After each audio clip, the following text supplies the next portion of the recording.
سلام، خسرو هستم. امروز میخوایم با هم باقاله قاتق درست کنیم، یه غذای محلی شمالی. خب مواد اولیه برای درست کردن باقاله قاتق پاچه باقالا هست، تخم مرغ، نمک و فلفل و زردچوبه، کره، سیر و شیوید. 2 تا قاشق غذاخوری شیوید خشک میخواد یا یه دسته شیوید تازه. برای ایرانی‌های خارج از کشور پاچه باقالا هم توی فروشگاه‌های ایرانی و چینی و ایتالیایی و بیشتر فروشگاه‌های بزرگ فروخته میشه. اواخر فصل تابستون و پاییز میفروشنش و بهش میگن رومانو بینز. وقتی بازش میکنین شبیه اینه، اینطوری. کنسروش هم میفروشن. من تا حالا کنسروش رو نگرفتم ولی کنسروش هم فروخته میشه. سخت‌ترین قسمت درست کردن باقاله قاتق پوست کندن ایناست. اینا میچسبه به خود لوبیا و خیلی سخت میکنه پوست کندنشو.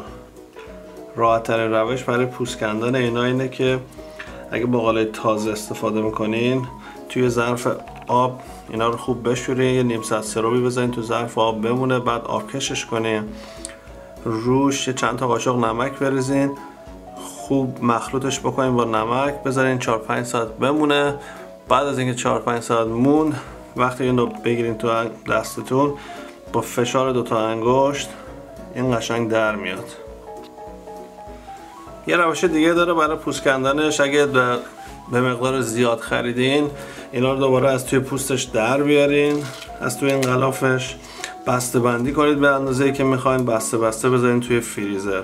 اون روزی که میخواین درست کنین از توی فریزر که درشون بیارین، وقتی یه آب گرم بریزین روش دوباره همونطوری میشه، پوستشون با یه فشار انگشت در میاد. خب اولین کاری که میکنیم شیویدمون رو خورد میکنیم و بعد میریم سر گاز بقیه کاراشو انجام بدیم.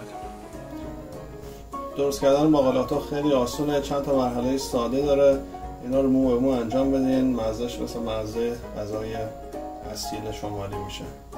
یه مقدار کره باید به قابلمه اضافه کنید. اگه نخواستید میتونید از روغن هم استفاده کنید ولی با کره مزه بهتری میگیره. بذاریم کره یکم آب بشه، بعد سیر رو توش خورد میکنیم. برای 350 گرم پاچه باقالا 3 تا حبه سیر دارم.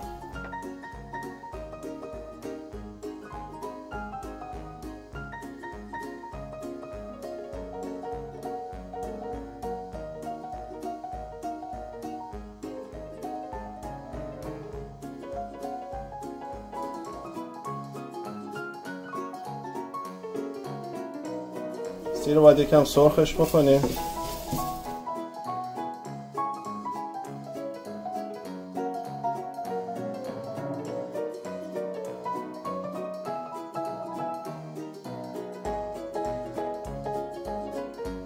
سیرتون که سرخ شد زردچوبه رو بهش اضافه میکنیم.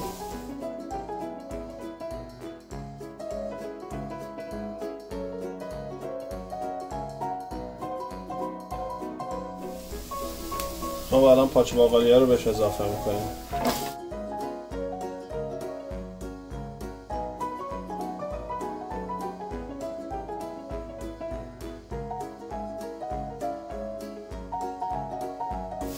نمک و فلفل رو بهش اضافه میکنیم.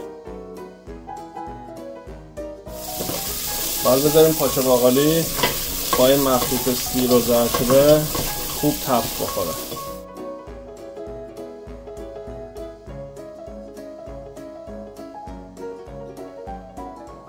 یکم که اینا تفت خورد شیوید رو بهش اضافه میکنیم.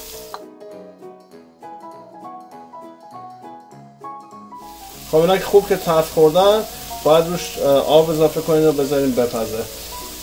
نکته مهمش اینه که آب نباید خیلی بهش اضافه کنید، باقالی سریع میپزه. بعد اگه آبش هنوز تمام نشده باشه له میشه. آب باید به اون اندازه بریزین که سطح باقالی رو بپوشونه. درشو بذارین رو درجه ملایم بذارید تا باقالیا قشنگ بپزن. هر چند وقت بار یه سری بهش بزنین که آبش تموم نشده باشه. خب الان یه رو 20 دقیقه این پخته. یه امتحانش بکنیم ببینیم که در چه وضعی.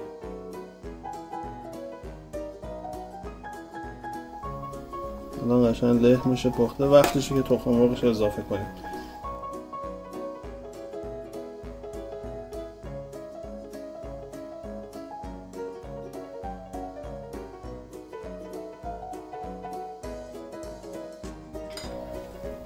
خب اینو قشنگ شعله‌شو بذارین روی کم کم، بذارین که تخم مرغش قشنگ سفت بشه.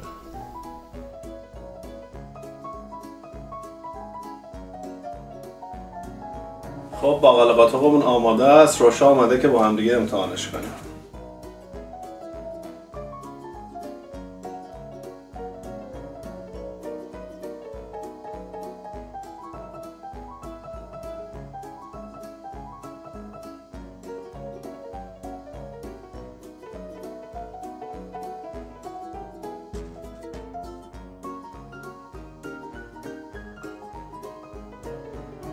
خب چطور بود؟ عالی بود. عالی بود. خب امیدوارم که این غذا درست کنید، از خوردنش لذت ببرید. غذای خیلی آسونیه، کلا نیم ساعت طول می‌کشه که بپزینش. قسمت سختش هم پوست کندن پاچه باقالاشه که اونم بهتون گفتم چیکار بکنید. اگه درست کردید رو دوست داشتین لایک و سابسکرایب یادتون نره. تا هفته بعد خداحافظ.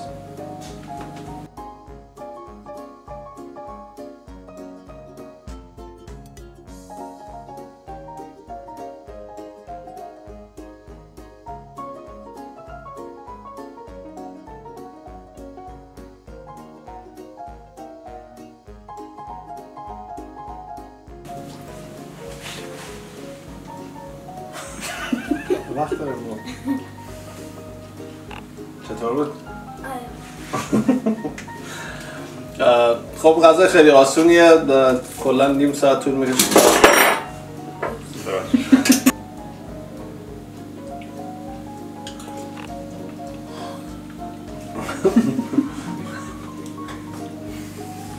سوخت بچه.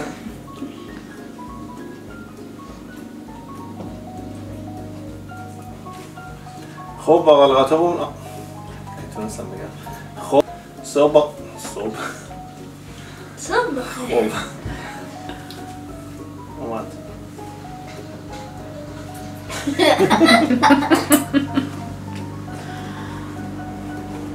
خب باقالا قاطقمون آماده است، ولی همسایه بغلیمون داره چمن میزنه. یه دقیقه باید صبر کنیم که دور بشه بتونیم فیلم بگیریم.